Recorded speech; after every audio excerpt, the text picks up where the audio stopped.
Hi guys, നമ്മുടെ ഇന്നത്തെ recipe മുട്ട റോസ്റ്റ്. പൊറാട്ടയുടെ കൂടെയും വെള്ളാപ്പത്തിൻ്റെ കൂടെയൊക്കെ കൂട്ടി കഴിക്കാൻ പറ്റുന്ന ഒരു അടിപൊളി ഡിഷാണ്. അപ്പം വീഡിയോ ഫുള്ളായിട്ട് കാണുക.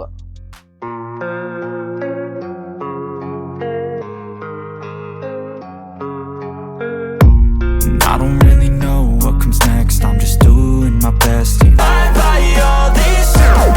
Tell me that I can't and I won't. That's what guides me the most.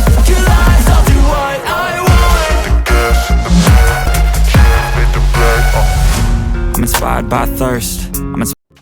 ആദ്യം നമുക്ക് മുട്ട റോസ്റ്റിനുള്ള മുട്ട പുഴുങ്ങിയെടുക്കാം. ആവശ്യത്തിന് വെള്ളവും ഉപ്പും ഇട്ടിട്ട് വേണം നമ്മളിത് പുഴുങ്ങിയെടുക്കാൻ വേണ്ടിയിട്ട്. ഉപ്പിട്ട് കൊടുക്കുന്നതെന്ന് വെച്ചാൽ ഇത് എളുപ്പത്തിൽ ഇതിൻ്റെ തോടൊന്ന് ഇറന്ന് കിട്ടുവാൻ വേണ്ടിയിട്ടാണ്. വെള്ളം തിളച്ച് വരുമ്പോൾ തീയൊന്ന് ചെറുതാക്കി വെച്ച് കൊടുക്കും. നമുക്ക് ഇതിനുള്ള റോസ്റ്റ് തയ്യാറാക്കി എടുക്കാം. അതിനായി ഒരു പാത്രം നമ്മൾ അടുപ്പത്തേക്ക് വെച്ചിട്ടുണ്ട്. അന്ന് ചൂടായതിനു ശേഷം അതിലേക്കൊരു 2 ടേബിൾ സ്പൂൺ ഓയിൽ ഒഴിച്ച് കൊടുക്കുക.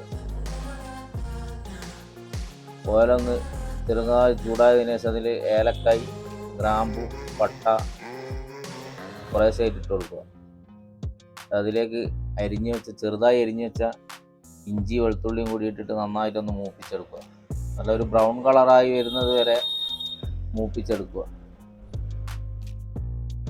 അപ്പോൾ നമ്മളെ ഇഞ്ചി വെളുത്തുള്ളി എല്ലാം ബ്രൗണായി വന്നിട്ടുണ്ട്. അതിലേക്ക് ചെറുതായി അരിഞ്ഞു വെച്ച കറിവേപ്പില, ചെറുതായി അരിഞ്ഞു വെച്ച ഉള്ളിയും കൂടി ഇട്ട് കൊടുക്കുക. ആവശ്യത്തിന് ഉപ്പും കൂടി ഇട്ടിട്ട് നന്നായിട്ടൊന്ന് വഴറ്റിയെടുക്കുക. നിങ്ങൾ ആദ്യമായിട്ടാണ് എൻ്റെ ചാനൽ കാണുന്നതെങ്കിൽ ചാനൽ ഒന്ന് സബ്സ്ക്രൈബ് ചെയ്യുക. നിങ്ങൾ അപ്ലോഡ് ചെയ്യുന്ന വ്യത്യസ്തമായ വീഡിയോകൾ ആദ്യം തന്നെ നിങ്ങളിലേക്ക് എത്താൻ തൊട്ടടുത്തുള്ള ബെല്ലൈക്കൺ കൂടി ഒന്ന് എനേബിൾ ചെയ്ത് വെക്കുക. ഈ ഒരു 5 പച്ചമുളക് ചെറുതായി അരിഞ്ഞു വെച്ചത് കൂടി അതിലേക്ക് ആഡ് ചെയ്തിട്ട് ഒന്ന് നന്നായിട്ടൊന്ന് മിക്സാക്കി കൊടുക്കുക. നമ്മൾ ഉള്ളിയെല്ലാം ചെറുതായിട്ടൊന്ന് വഴന്നു വന്നിട്ടുണ്ട്. വഴന്നു വന്നതിന് ശേഷം ഒരു 3 മീഡിയം സൈസ് തക്കാളി ചെറുതായി അരിഞ്ഞെടുത്തത് കൂടി ഇതിലേക്ക് ആഡ് ചെയ്തിട്ട് നന്നായി ഒന്ന് മിക്സ് ചെയ്ത് കൊടുക്കുക. മുട്ടക്കറീൻ്റെയും മുട്ട ഫ്രൈൻ്റെ ഒക്കെ വീഡിയോ നമ്മൾ ഇതിനു മുന്നേ ചെയ്തിട്ടുണ്ട്. അത് നമ്മൾ ഐക്കണിൽ കൊടുക്കുന്നുണ്ട്. അതുകൂടി കണ്ടിട്ട് നിങ്ങളൊന്ന് സപ്പോർട്ട് കൂടി ചെയ്യുക. ഇനി നമുക്ക് ഇതിന് ആവശ്യമായിട്ടുള്ള മസാല കൂടി ചേർത്ത് കൊടുക്കാം. 1 ടീസ്പൂണ് മഞ്ഞൾപ്പൊടി, 1 ടീസ്പൂണ് മുളക് പൊടി, 1 ടീസ്പൂൺ ഗരം മസാല, ഒരു 2 ടീസ്പൂണ് കുരുമുളക് പൊടി, 1 ടീസ്പൂൺ കാശ്മീർ ചില്ലി പൗഡർ കൂടി ഇട്ടിട്ട് നന്നായിട്ടൊന്ന് മിക്സ് ചെയ്ത് കൊടുക്കുക.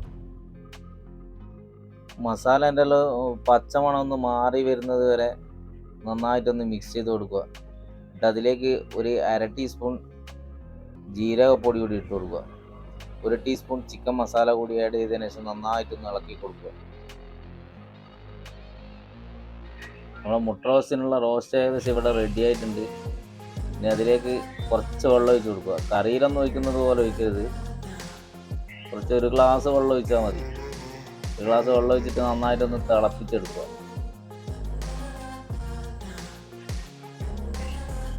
അതിലേക്ക് നമ്മളൊരു 7 മുട്ട എടുത്തിട്ടുണ്ട്. മുട്ട ഒന്ന് നമ്മൾ ഫ്രൈ എല്ലാം ചെയ്യാൻ വേണ്ടിയിട്ട് വരഞ്ഞിടുന്നത് പോലെ വരഞ്ഞിട്ട് വേണം നമ്മൾ മസാലയിലേക്ക് ഇട്ട് കൊടുക്കാൻ വേണ്ടിയിട്ട്. ഒരു 10 മിനിറ്റ് ഒന്ന് വേവിച്ചെടുക്കുക. നമ്മളെ മുട്ട റോസ്റ്റ് ഇവിടെ റെഡി ആയിട്ടുണ്ട്. അപ്പം വീഡിയോ ഇഷ്ടമായെങ്കിൽ ലൈക്ക് ചെയ്യുക, കമൻറ്റ് ചെയ്യുക, മറ്റുള്ളവരിലേക്ക് ഷെയർ കൂടി ഒന്ന് ചെയ്തു കൊടുക്കുക. അപ്പോൾ വീണ്ടും മറ്റൊരു നല്ല റെസിപ്പിയുമായി കാണും വരെ ഗുഡ് ബൈ.